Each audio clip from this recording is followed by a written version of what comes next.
രാമപുരം പ്രധാന ഇടപെടലുടെ വികാരിയും കോളേജിൻ്റെ മാനേജറുമായിരിക്കുന്ന ഒരു ബഹുമാനപ്പെട്ട ബർഗ്മാൻസ് നിർവഹിച്ച വൈസ് പ്രിൻസിപ്പൽ അനുചരിച്ച വൈസ് പോസ്റ്റലേറ്റ് വിളിച്ച DCMS രൂപത ഡയറക്ടർ ബഹുമാനപ്പെട്ട ഓഫീസുമായിട്ട് ബന്ധപ്പെട്ടവരെ, പ്രിയങ്കരനായ KCC ഗ്ലോബൽ പ്രസിഡന്റും കോളേജിൻ്റെ അധ്യക്ഷനുമായ ബഹുമാനായ രാജു ചുവറമ്പിൽ, വേദിയിലും സദസ്സിലുമിരിക്കുന്ന പ്രിയപ്പെട്ട വൈദികരെ, സമർപ്പിതരെ, മായ സുഹൃത്തുക്കളെ, വളരെ ചരിത്ര പ്രാധാന്യമുള്ള ഒരു സമ്മേളനത്തിലാണ് നമ്മൾ ആയിരിക്കുന്നത്.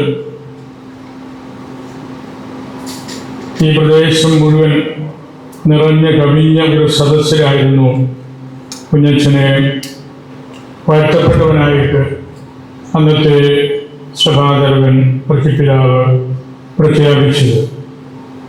40ഓളം വൈദിക വേദാധ്യക്ഷന്മാർ പങ്കെടുത്ത ആ ചടങ്ങ് തിരുസഭയുടെ ചരിത്രത്തിൽ തന്നെ അപൂർവമായ ഒരു സംഭവമായിരുന്നു. അത്തരം കർമ്മവും റോമിലെ പരിശുദ്ധ പിതാവിൻ്റെ പക്കൽ വെച്ച് നടത്തുന്ന പതിവായിരുന്നു സാധാരണഗതിയിൽ. എന്നാൽ അത് നമ്മളുടെ സഭാതലവനെ ഏൽപ്പിച്ച് ഇവിടെ വെച്ച് നടത്തിയപ്പോൾ നമുക്കെല്ലാവർക്കും അതൊരു പുത്തൻ അനുഭവമായിരുന്നു. ശുശ്രൂഷകളിൽ സഹായിക്കാനും പങ്കെടുക്കാനും സാധിച്ചതിൽ എനിക്കും വലിയായ സന്തോഷമുണ്ട്. പരിശുദ്ധ ബെനഡിക്ട് 16 പിതാവ് ആദ്യ ചാക്രിക ലേഖനമായ ദൈവം സ്നേഹമാകുന്നു എന്ന ഖ്യാതി കേട്ട ഗ്രന്ഥത്തിൽ പറയുന്നുണ്ട്,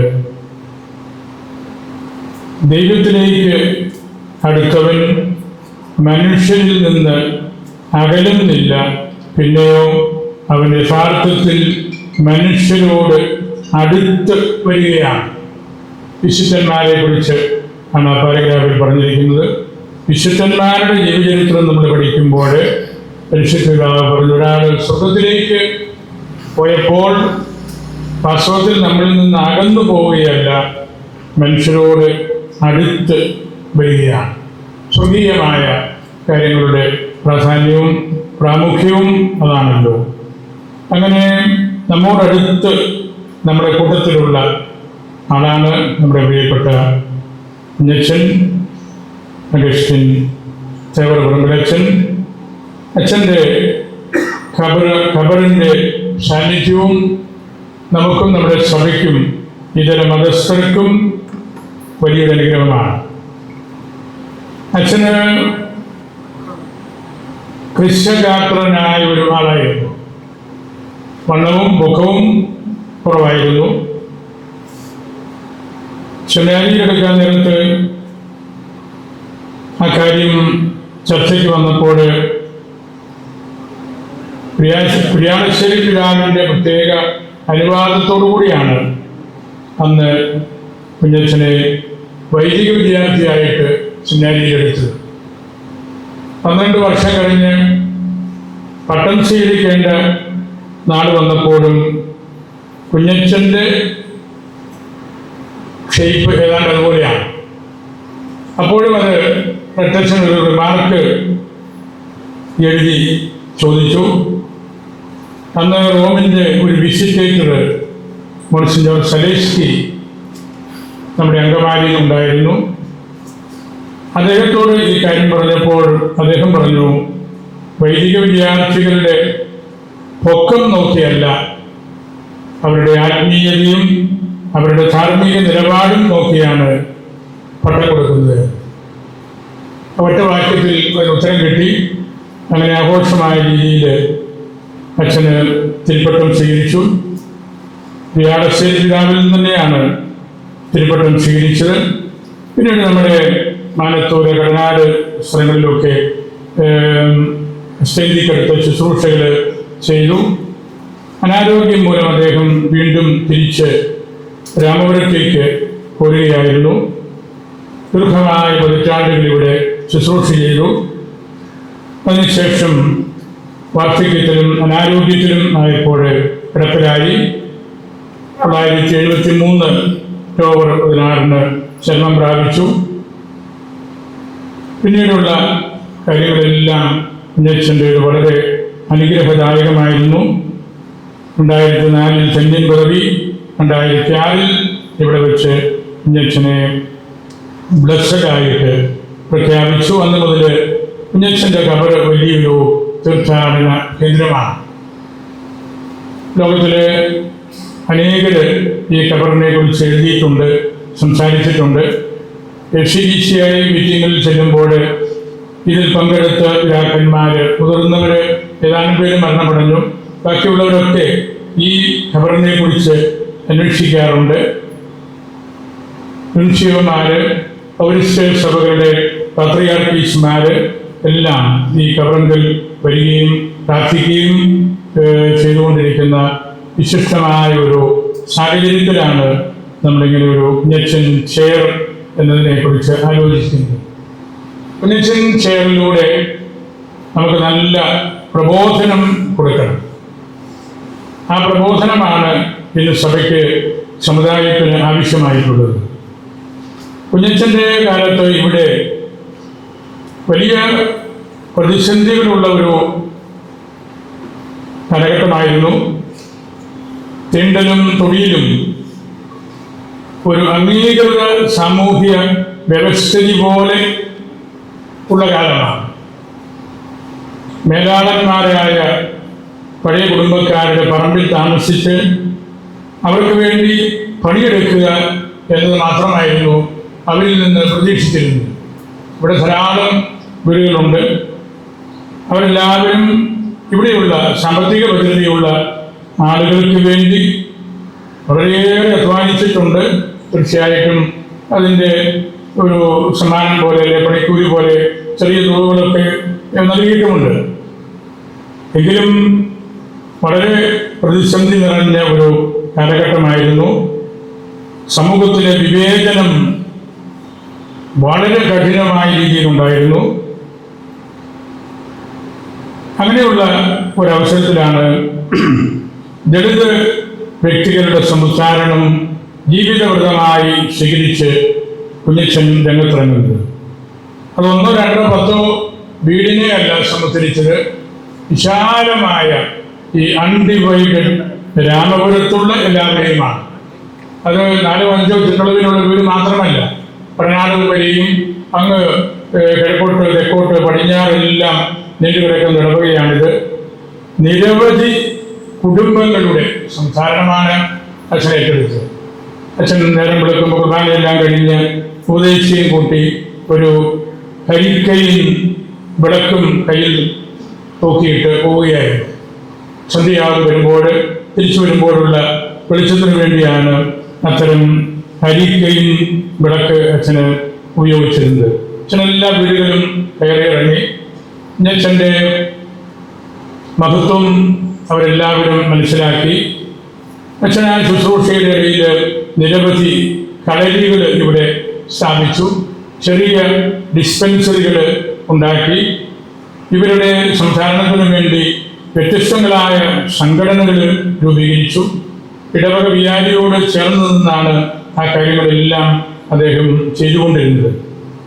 അന്നത് വലിയ വിപ്ലവം ജനിപ്പിക്കുന്ന ഒരു കാര്യമായിരുന്നു.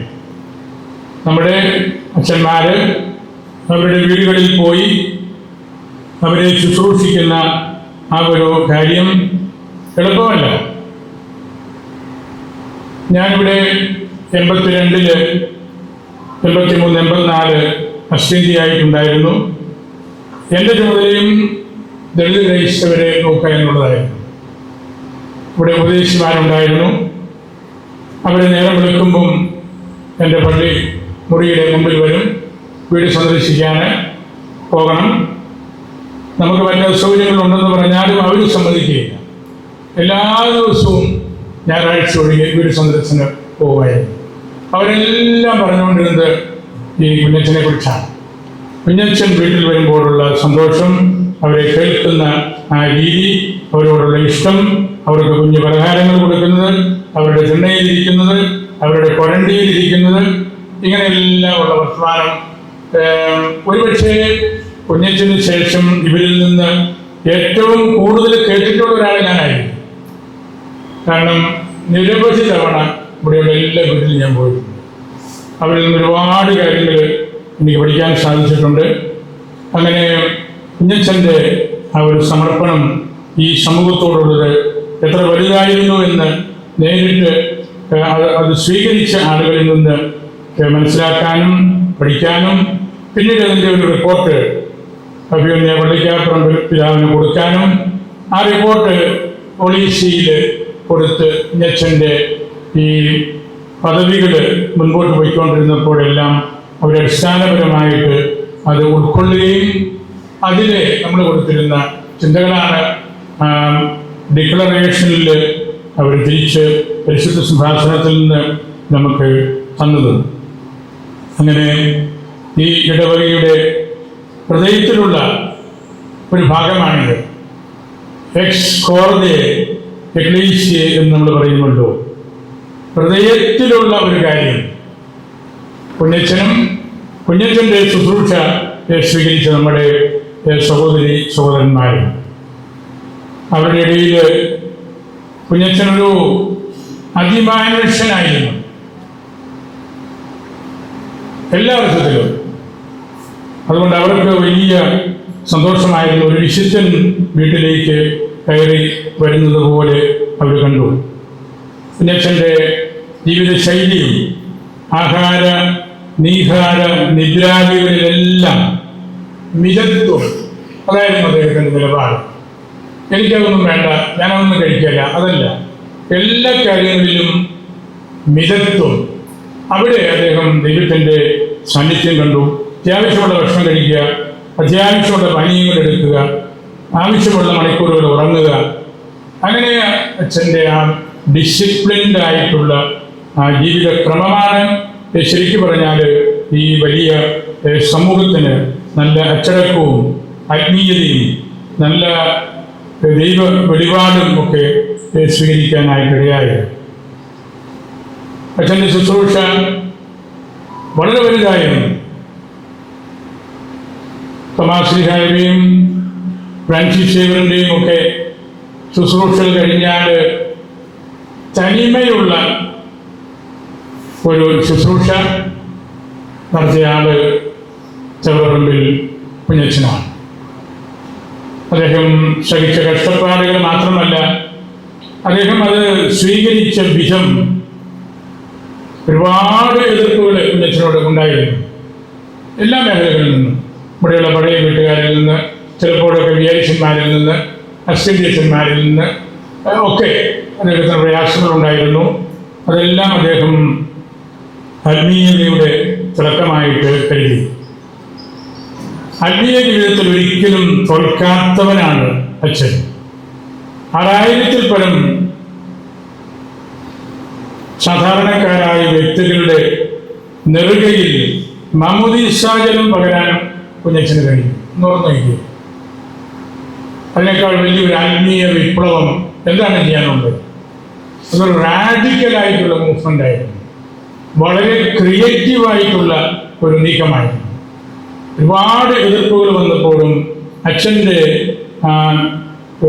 മനസ്സിൻ്റെ കരുത്ത്, എതിർപ്പുകളിൽ കുഞ്ഞച്ചൻ ഖിന്നനായിട്ടില്ല, വിഭജിക്കപ്പെട്ടിട്ടില്ല, അല്ലെങ്കിൽ തട്ടുത്തരങ്ങൾ പറഞ്ഞിട്ടില്ല. അഗ്നി അതിൻ്റെ ജ്വാലയിൽ നിലനിൽക്കുന്നത് പോലെ കുഞ്ഞച്ചൻ്റെ ആത്മീയത ദളിത് ഭവനങ്ങളിൽ നിലനിന്നു.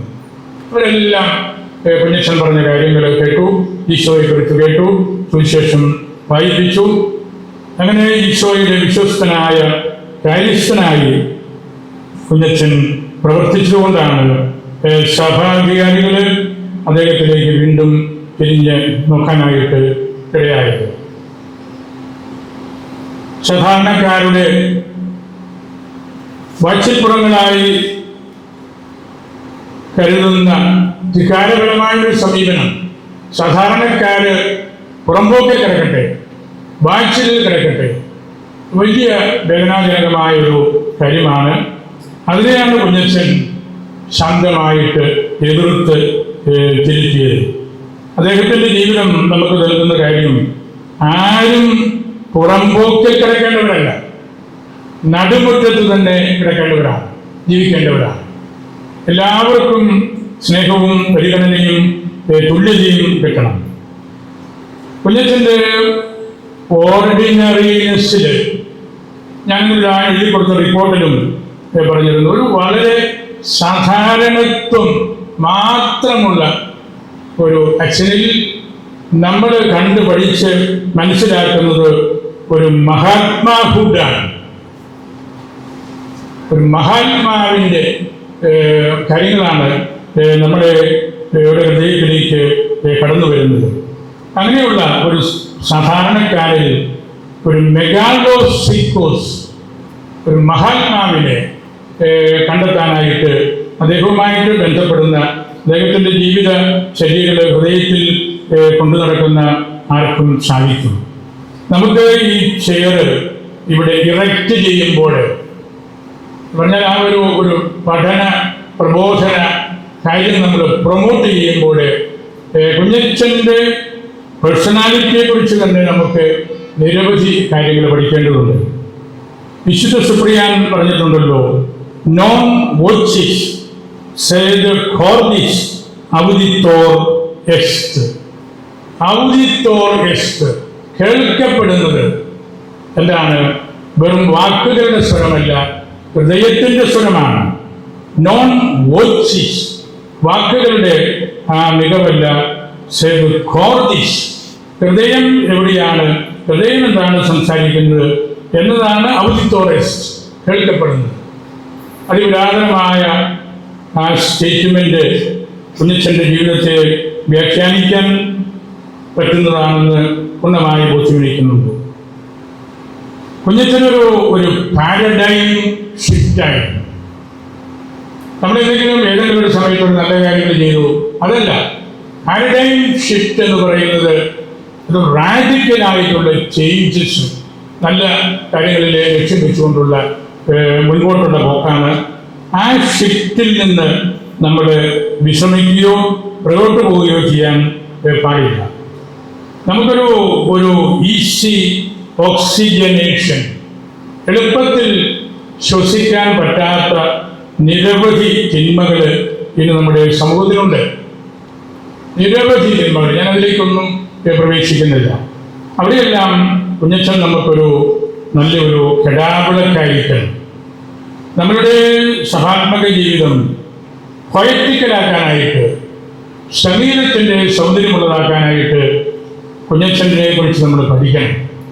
നമ്മളിവിടെ ഇറക്റ്റ് ചെയ്യുന്ന ചെയറായിരിക്കണം സമുചിതമായ ഒരു സ്മരണാ മണ്ഡപം കുഞ്ഞച്ചന് വേണ്ടിയുള്ളത്. അതിനപ്പുറത്തേക്ക് നമ്മൾ സ്റ്റാച്യൂകൾ പണിതു, അതെല്ലാം വെറുതെ പാസിംഗ് ആയിട്ടുള്ള ഫിനോമിനനാണ്. സാധാരണ ലോകത്തിൻ്റെ കാര്യമാണ് സ്റ്റാച്യു പണിതു വെക്കുക.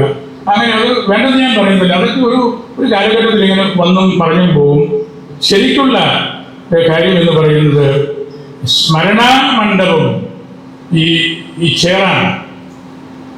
പ്രധാനമന്ത്രി പറഞ്ഞല്ലോ, എല്ലാ വർഷവും ഈ ദിവസം നമ്മൾ ഇവിടെ കുഞ്ഞച്ചനെ കുറിച്ച് സംസാരിക്കണം. വലിപ്പത്തിൽ തീരെ ചെറുതായിരുന്നെങ്കിലും മഹത്വത്തിൽ ഹിമാലയം പോലെയായിരുന്നു അച്ഛൻ. സമസ്ത മേഖലകളിലും പ്രാർത്ഥന, ഗ്രാമപ്രാർത്ഥന, കുർബാന, കുമ്പസാരിപ്പീര്, എല്ലാ കാര്യങ്ങളിലും പുത്തൻ നായരുടെ ആത്മകഥയാണല്ലോ മനസ്സാസ്മരാമി. മനസ്സിൽ എന്ത് അവശേഷിക്കുന്നു, ഹൃദയത്തിൽ ഓർമ്മകളായിട്ട് എന്തുണ്ട്, അതാണ് പ്രധാനപ്പെട്ട കാര്യം. മനസ്സാസ്മരാമി, രാമപുരത്തിൻ്റെ പാലായുടെ സുറമലബാർ സഭയുടെ മനസ്സാസ്മരാമിയായിട്ട് കുഞ്ഞച്ചൻ മാറണം. സ്മരണ മണ്ഡപമായിട്ട്, ഘടാവിളക്കായിട്ട് കുഞ്ഞച്ചൻ നിത്യമായിട്ട് ശോഭിക്കണം. അപ്പോഴാണ് അദ്ദേഹം ജീവിച്ച ആ ജീവിതത്തിൻ്റെ പ്രാധാന്യം നമുക്ക് മനസ്സിലാകുന്നത്. ഞാൻ പറയും Ramapuram is the holy tomb that birthed Kunjachan. കുഞ്ഞച്ചൻ്റെ ഒരു കവറ് അങ്ങനെ മാത്രം ഒതുങ്ങാതെ Ramapuram is the tomb that birthed Kunjachan. ഈ രാമപുരത്തിൽ മാത്രമേ ഈ കുഞ്ഞച്ചനെ പ്രസവിക്കുവാൻ കഴിയുമായിരുന്നുള്ളൂ എന്ന കാര്യത്തിൽ എനിക്ക് യാതൊരു സംശയവുമില്ല. അദ്ദേഹത്തിൻ്റെ വളരെ പാരമ്പര്യവും കുലീനത്വവും സജ്ജന സമ്മതിയും ഉണ്ടായിരുന്ന പടുത്തുരുത്തിയിലെ കടവിൽ കുടുംബത്തിൽ നിന്നാണ് ഇവിടെ രാമപുരത്ത് കുടുംബിൽ കുടുംബത്തേക്ക് അദ്ദേഹത്തിൻ്റെ മാതാപിതാക്കൾ വന്ന് താമസമാക്കിയതല്ല. അങ്ങനെ നമ്മൾ നോക്കുമ്പോൾ സമുചിതമായൊരു കാര്യമാണ് നമ്മൾ ചെയ്യുന്നത്. ഈ ചെയർ തിളങ്ങി നിൽക്കണം. കുഞ്ഞച്ചൻ ലോകത്തിൻ്റെ അവസാനം വരെ നമ്മളോട് സംസാരിക്കാനുള്ള ഒരു വേദിയായിട്ട് ഇതിനെ നമ്മൾ കണ്ടെത്തണം. കുഞ്ഞച്ചൻ മുന്നോട്ട് വെച്ച legacy of simplicity and humility അതായിരിക്കണം പഠന വിഷയം. വളരെ സാധാരണക്കാരുടെ ഇടയിലൂടെ നടന്ന് അവിടെയെല്ലാം അവരുടെ കുടിലുകൾ കയറി ഇറങ്ങി അവർക്ക് ഈശോയെ കൊടുത്ത് സത്യവിശ്വാസം പറഞ്ഞ് പഠിപ്പിച്ച ആ ഒരു മൂവ്മെൻ്റാണ് ഈ ചെയർ വീണ്ടും വീണ്ടും എടുക്കുകയും പഠിപ്പിക്കുകയും പ്രസംഗിക്കുകയും എല്ലാം ചെയ്യേണ്ടത്. അങ്ങനെ ചെയ്യുമ്പോൾ നമുക്കതൊരു കഥാർസിസാണ്, നമുക്കതൊരു ശുദ്ധീകരണത്തിൻ്റെ അവസരമാണ്. കുഞ്ഞച്ചൻ്റെ വിനയവും ലാളിത്യവും സുവിശേഷ അടിത്തറയും ഒക്കെ നമ്മൾ മനസ്സിലാക്കുമ്പോൾ നമ്മുടെ ഹൃദയം ശുദ്ധീകരിക്കപ്പെടും. കഥാർസിസ് അതാണ്. നമ്മളൊരു യാഥാർത്ഥ്യത്തോട് ബന്ധപ്പെടുമ്പോൾ നമ്മുടെ മനസ്സുകൾക്ക് കൂടുതൽ ശോഭ ലഭിക്കണം.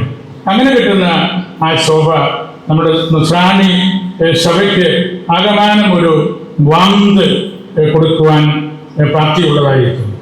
നസ്രാണിത്വം നഷ്ടപ്പെട്ടാൽ നമ്മൾ തീരെ ബലഹീനമാകും. ബലഹീനമാണ് നമ്മൾ പല മേഖലകളിലും. നമ്മളുടെ നസ്രാണിത്വത്തിൻ്റെ വേരുകൾക്ക് കുഴിക്കേടുണ്ട്. വേരുകൾ ശക്തമല്ലെങ്കിൽ നമുക്ക് നിൽക്കാൻ പറ്റില്ല. സ്വത്വം നഷ്ടപ്പെട്ട് പലപ്പോഴും നമ്മൾ പുറന്തോട് സൃഷ്ടിച്ച് ആമയെപ്പോലെ കൊച്ചിനെ പോലെയൊക്കെ അകത്തേക്ക് പിൻവലിക്കുകയാണ്. ഞാനായിട്ടൊന്നും മിണ്ടുന്നില്ല, എനിക്ക് പ്രത്യേക അഭിപ്രായമൊന്നുമില്ല, അതാണല്ലോ. പുറന്തോട് സൃഷ്ടിച്ച് അകത്തോട്ട് വലിഞ്ഞ് ആമയെപ്പോലെ ഇരിക്കുന്ന നിരവധി ആളുകൾ നമ്മുടെ സഭയിലുണ്ട്, എല്ലാ സഭയിലുമുണ്ട്, വിശാല സമൂഹത്തിലുമുണ്ട്. അപ്പോൾ തെറ്റുകൾ തിരുത്തപ്പെടുന്നില്ല. സ്വത്വം, അഭിപ്രായം പറഞ്ഞ് സ്വത്വം നിലനിർത്താനായിട്ട് സാധിക്കുന്നില്ല. സഭയായിട്ട് വരുമ്പോൾ അതെല്ലാം വലിയ പ്രതിസന്ധിയാണ്. G.K. Chesterton വലിയ ഇംഗ്ലീഷ് ഗ്രന്ഥകാരനാണ്.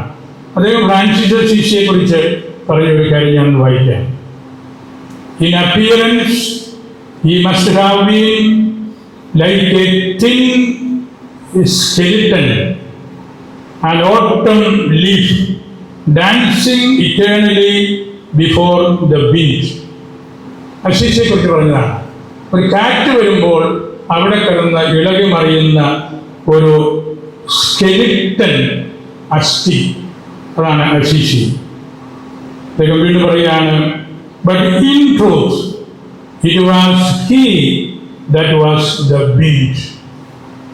കാറ്റിൽ കിടന്ന് അദ്ദേഹം ഇളകി പറഞ്ഞു എന്ന് മാത്രമല്ല, അദ്ദേഹമായിരുന്നു കാറ്റ്. ആ വിൻഡ് എല്ലാവരെയും ഇളക്കി മറിക്കാനും എല്ലാവർക്കും അവരെന്താണ് ചെയ്യേണ്ടത് എന്ന ഒരു കാഴ്ചപ്പാട് നൽകുവാനുമുള്ള ആ കാറ്റ് തന്നെയായിരുന്നു. He himself was the wind എന്ന് പറഞ്ഞ കാര്യം ബഹുമാനപ്പെട്ട കുഞ്ഞച്ചൻ്റെ കാര്യത്തിലും ഉചിതമാണ് എന്ന് ഞാൻ കരുതുകയാണ്. അല്ലെങ്കിൽ ശക്തമായ ഒരു വിൻഡായിരുന്നു. ആ കാലഘട്ടത്തിൽ ഒരച്ഛനും സംസാരിക്കാത്ത വിഷയമാണല്ലോ. ഒരച്ഛനും കൂട്ടിന് പോലും പോകാത്ത കാലഘട്ടമായിരുന്നു അത്. ഒന്ന് ഓർത്ത് നോക്കിയേ. അതാണ് ആ വിൻഡിൻ്റെ ഫോഴ്സ്, അല്ലെങ്കിൽ ആ ആത്മീയതയുടെ നിറവ് എന്ന് പറയുന്നത്. അദ്ദേഹം ശരിക്കും നുഹ്റ ദു മദ്നഹയാണ്. ഞാൻ ഈ പറഞ്ഞാൽ കിഴക്കിൻ്റെ വെളിച്ചമാണ്. നുഹ്റ ദു മദ്നഹ, കിഴക്കിൻ്റെ വെളിച്ചമായിട്ട് നമ്മോടൊത്ത് എപ്പോഴും വസിക്കേണ്ടവനാണ്. നമ്മളത് സ്വന്തമാക്കേണ്ടതാണ്. നമുക്ക് കുഞ്ഞച്ചൻ്റെ വാക്കുകൾ വിവ വോക്സ് ലിവിങ് വോയിസ്, ശബ്ദം ജീവിക്കണമല്ലോ. ജീവിക്കുന്ന സ്വരമായിട്ട് അച്ഛനെ കാണാനും അച്ഛൻ്റെ ആത്മീയത മറ്റുള്ളവർക്ക് കൊടുക്കുവാനുമാണ് നമ്മൾ ഈ ചെയർ ഇവിടെ ഇറക്റ്റ് ചെയ്യുന്നത്. അഗസ്റ്റീനോസിൻ്റെ കോളേജാണ്, പള്ളിയാണ്. അഗസ്റ്റീനോസ് എല്ലാം ഹൃദയത്തിൽ നിന്ന് പഠിപ്പിച്ചവനാണ്. മജിസ്റ്റർ ഇന്റേറിയോ, പുസ്തകം നോക്കി എന്തെങ്കിലും പഠിപ്പിക്കുകയില്ല ചെയ്ത്. അദ്ദേഹം പഠിപ്പിച്ചതെല്ലാം ഉള്ളിൽ നിന്നാണ്. മജിസ്റ്റർ ഇന്റേറിയോ, ഉള്ളിൽ നിന്ന് പഠിപ്പിച്ച അധ്യാപകനാണ് അഗസ്റ്റീനോസ്. ആ അഗസ്റ്റീനോസിൻ്റെ തണലിൽ ജീവിക്കുന്ന നമുക്ക് രാമപുരംകാർക്ക് കുഞ്ഞച്ചനും അതുപോലെ തന്നെയാണ്. ഉള്ളിൽ നിന്ന് സംസാരിക്കുകയും പഠിപ്പിക്കുകയും ചെയ്തു. The office or ministry is not something the apostles choose. ശ്രീഹന്മാര് വടക്കടി പിടിച്ച് തെരഞ്ഞെടുത്ത കാര്യമല്ല അവരുടെ ശുശ്രൂഷ. It is laid upon them as a yoke. ടെസ്റ്റൻ പറഞ്ഞിരിക്കുന്നതാണ്. ഒരാൾ മെത്രാനാകുന്നു, ഒരാൾ അച്ഛനാകുന്നു, അല്ലെങ്കിൽ സാമൂഹിക വേദികളിൽ വലിയ ആളാകുന്നു. അത് ദൈവം അവരുടെ മേൽ വെക്കുന്ന ഒരു യോക്കാണ്, ഒരു നുകമാണ്. വളരെ അട്രാക്റ്റീവായിട്ടുള്ളൊരു ലത്തീൻ വാക്കാണ് ടെസ്റ്റൻ ഉപയോഗിച്ചിരിക്കുന്നത്. ഇലിയുഞ്ചിത്ത്, വച്ച് കെട്ടുന്ന നുകം. ഒഫീച്ചി, ഏത് ഓഫീസാണെങ്കിലും നമ്മുടെ മേൽ വച്ച് കെട്ടുന്ന ഒരു ഒരു നുകമുണ്ട്. അദ്ദേഹം തന്നെ അനേകം പ്രസംഗങ്ങളിൽ പറഞ്ഞിട്ടുണ്ട്. സർച്ചീന എപ്പിസ്കോപ്പാലിസ്, ഒരു മെത്രാന്റെ ഭാരം, നുകം, മെത്രാന്റെ നുകം, ഭാരം. ആ പ്രസംഗത്തിൽ അവസാനം അദ്ദേഹം പറഞ്ഞു, ഇതിൻ്റെ കാര്യം എന്താണെന്ന് മനസ്സിലാക്കിയിട്ടാണെങ്കിൽ ഒരു മനുഷ്യനും മെത്രാൻ സ്ഥാനം സ്വീകരിക്കുകയില്ല. ഇതിൻ്റെ കാര്യം എന്താണെന്ന് നമ്മൾ മുൻകൂട്ടി നമുക്കറിയാൻ പറ്റിയാൽ നമുക്കിത് സ്വീകരിക്കാൻ പറ്റുകയില്ല. ലാസ്റ്റ് അദ്ദേഹം പറഞ്ഞു, the gospel of Christ compelled me. സുവിശേഷം എന്നെ നിരന്തരമായിട്ട് പ്രേരിപ്പിച്ചതുകൊണ്ടാണ് ഞാൻ ആ ശുശ്രൂഷ ഏറ്റെടുത്തത്. യോക്കിൻ്റെ, ഒരു നുകത്തിൻ്റെ പ്രയാസവും അത് നമ്മൾ ഏൽപ്പിക്കുന്ന ബുദ്ധിമുട്ടുകളുമെല്ലാം കുഞ്ഞച്ചനെ പോലെ അറിഞ്ഞിട്ടുള്ള മറ്റാരും കാണുകയില്ല. ഞാൻ എൻ്റെ വാക്കുകൾ ഉപസംഹരിക്കുകയാണ്. നമുക്ക് കുഞ്ഞച്ചൻ്റെ ഈ സ്മരണ നിലനിർത്താനായിട്ട് ഈ കോളേജ് വളരെ ഇൻ്റലക്ച്വൽ ആയിട്ടുള്ള നല്ല അക്യൂമെൻ കാത്തു സൂക്ഷിക്കുന്ന കോളേജാണ്. ഡിസിപ്ലിൻഡാണ്. ധാരാളം കുട്ടികളുണ്ട്. മാനേജറും പ്രിൻസിപ്പലും വൈസ് പ്രിൻസിപ്പൽമാരും എല്ലാം നന്നായിട്ട് ചേർന്ന് ഒരുമയിൽ പ്രവർത്തിക്കുന്ന ഒരു കോളേജാണ്. Let this chair be a sacred and intellectual institution that pulls down walls to replace them with bridges. എല്ലാ ചേരിതിരിവുകളും എല്ലാ ഭിത്തികളും വലിച്ച താഴെയിടാനും അവിടെയെല്ലാം നല്ല പാലങ്ങൾ പണിയുവാനുമുള്ള ഒരു ചേരാകട്ടെ ഇത് എന്നാണ് എൻ്റെ ആഗ്രഹം. ഇപ്പോൾ നമ്മുടെ സമൂഹത്തിലൊക്കെ പിരിച്ചു വ്യത്യാസങ്ങളും ഇതെല്ലാം ഉണ്ട്, എല്ലാ മേഖലകളിലുമുണ്ട്. അതെല്ലാം നമ്മുടെ കുഞ്ഞച്ചൻ്റെ കാര്യം പറഞ്ഞ് ആ ഭിത്തികളൊക്കെ പൊട്ടിച്ച് വലിച്ച് നിലം പരിശാക്കണം. എന്നിട്ട് വേണം നമുക്ക് ബ്രിഡ്ജസ്, പാലങ്ങൾ പണിയാൻ. അപ്പോൾ തന്നെ നമ്മൾ പാലങ്ങൾ പണിതുപോലെ ആയി. അങ്ങനെ നല്ല പാലങ്ങൾ പണിയാനുള്ള ഒരു അവസരമായിട്ട് ഇത് മാറട്ടെ. പരിശുദ്ധപിതാവിൻ്റെ അർത്ഥവാക്യം പറഞ്ഞ് ഞാൻ അവസാനിപ്പിക്കുകയാണ്. ഇൻ ഇല്ലോ ഊനോ, ഇൻ ഇല്ലോ ഊനോ, ഒരുവൻ തന്നെയായ ഈശോയിൽ എന്ന അർത്ഥത്തിലാണ്. ഒരുവൻ തന്നെയായ ഈശോയിൽ ഊനും, നമ്മളെല്ലാവരും ഒന്നാണ്. ഒരുവൻ തന്നെയായ ഈശോയിൽ നമ്മളെല്ലാവരും ഒന്നാണ്. ഇല്ലോ ഊനോ ഊനും, ആ ഒരു അടുപ്പവും അതിൻ്റെ ആന്തരികമായിട്ടുള്ള ആത്മീയമാണ് ഈ ചേരലൂടെ നിരന്തരമായിട്ട് ഇവിടെ നിന്ന് പ്രഘോഷിക്കപ്പെടേണ്ടത് എന്നുകൂടെ പറഞ്ഞ് ഞാൻ അവസാനിപ്പിക്കുന്നു. വലിയൊരു സംരംഭമാണിത്. ഇതിനെ മുൻകൈയെടുത്ത ബർഗ്മാൻഷിപ്പിനെയും കോളേജിൻ്റെ മറ്റ് അധികാരികളെയും ഒക്കെ ഞാൻ ഹൃദയത്തിൽ സൂക്ഷിക്കുന്നു. തക്ക സമയത്ത് നമ്മളെടുത്ത നല്ലൊരു തീരുമാനമാണ്. ഞാൻ കരുതുന്നത് ഇതിലൂടെ അത്ഭുതങ്ങൾ ഉണ്ടാകണമല്ലോ. ആ ഒരു വലിയ കാര്യത്തിന് വേണ്ടി നമുക്ക് പ്രാർത്ഥിക്കാം. നമ്മുടെ ഇപ്പോഴത്തെ വലിയ പിതാവ് മാമോദീസ സ്വീകരിച്ചത് കുഞ്ഞച്ചനാണ്. കുഞ്ഞച്ചൻ്റെ സംസ്കാര ശുശ്രൂഷകൾ നിർവഹിച്ചതും പള്ളിക്കാരമ്പിൽ പിതാവാണ്. വയലിൽ പിതാവിന് സുഖമില്ലാണ്ടിരിക്കുകയായിരുന്നു. വയലിൽ പിതാവ് പിന്നീട് എഴുതിയൊരു ലേഖനത്തിൽ ഒരു വാക്യം മാത്രം ഉദ്ധരിച്ചുകൊണ്ട് പരിശുദ്ധ അൽഫോൻസാമയോടും വാഴ്ത്തപ്പെട്ട കുഞ്ഞച്ചനോടും പ്രാർത്ഥന ചാരിച്ചു ഞാൻ നിർത്തുന്നു. വയലിൽ പിതാവിൻ്റെ വാക്കാണിത്: ആര്യചരിതനായ കുഞ്ഞച്ചൻ കാലത്തിൻ്റെ തികവിൽ വിശുദ്ധന്മാരുടെ പദവിയിലേക്ക് ഉയർത്തപ്പെടും എന്ന് ന്യായമായും നമുക്ക് പ്രതീക്ഷിക്കാം. അതാണ് നമ്മുടെ പ്രതീക്ഷ. Thank you very much.